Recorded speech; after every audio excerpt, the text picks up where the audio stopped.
Welcome viewers. In this video I am going to discuss about the integration of mobile robots and Optitrack system. Then I will solve the three problem statements. One is point tracking, second is circular path tracking, then the third is lemniscate path tracking. In integration part I have established a wireless connection between my mobile robots and the Optitrack system. So after the integration of the mobile robots with my Optitrack system, then I have to calibrate my Optitrack system. The calibration procedure includes two parts. One is winding and other is ground plane setting. As you see, after winding, camera were calibrated, but the ground plane is not in order. By the help of the calibration square, I have calibrated the ground plane as well. So now we can proceed to the point tracking, the problem statements.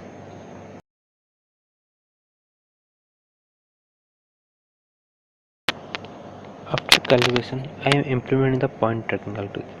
Here I have set the tracking point is x equal to 10 cm and y equal to 10 cm with a tolerance band of plus or minus 10 cm.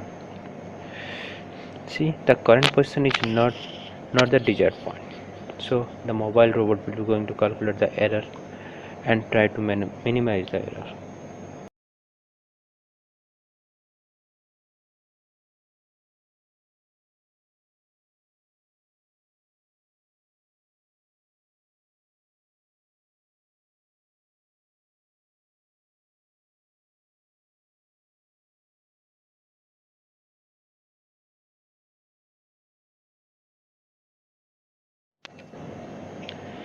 So you may going to ask why plus or minus 10 tolerance band, 10 cm tolerance band. The mobile robots working on the principle of kinematics, not dynamics. So in mobile robots I am giving the input of linear velocity and angular velocity.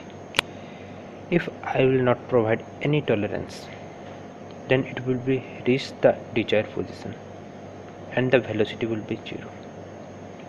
But due to the momentum in the vehicle, it will be cross the desired position. Then as per the algorithm, there will be some error and it will start to move. Then the process will not going to stop. Here you can see the failure of the experiment. When it reaches the point, it's not stopping and it's rotating on its own axis and the yaw angles changing continuously. Let's see when I take it outside the arena. We can see that x and y are constant. In x and z you can see x and z are constant and not changing at all. The markers are not inside the arena. Means the cameras are not capturing the markers. It cannot detect the markers because it's outside of the field of view.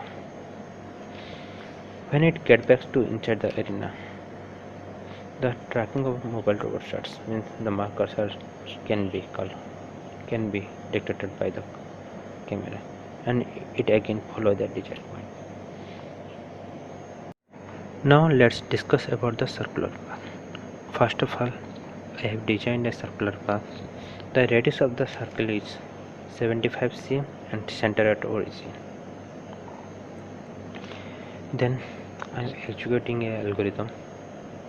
Now you can see that the robot always try to minimize the error between the circular path and its position. Here I am taking the tolerance level as 1 cm plus or minus 1 cm. Or I can take up to much less, up to 1 mm also. There will be not going to any problem.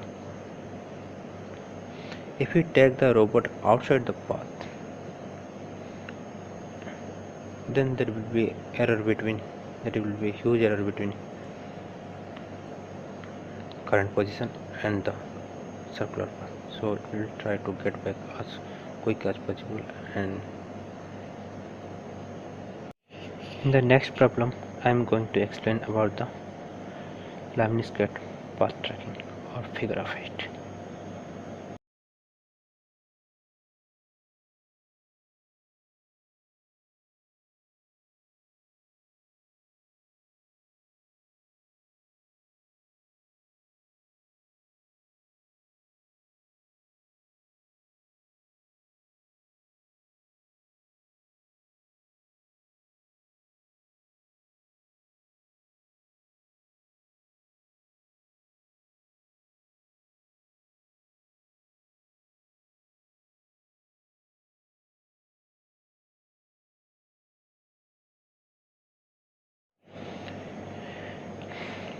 In this problem I am going to discuss about the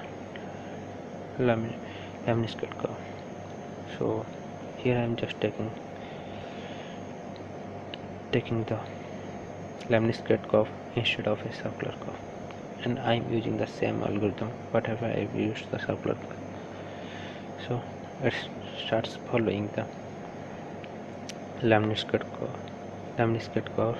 And so if you give any disturbance such as the forcefully, if you try to take the robot outside the path, so the algorithm it will always try to minimize the error between the desired path and the current position, and it will try to achieve its goal. Means it will try to always minimize its.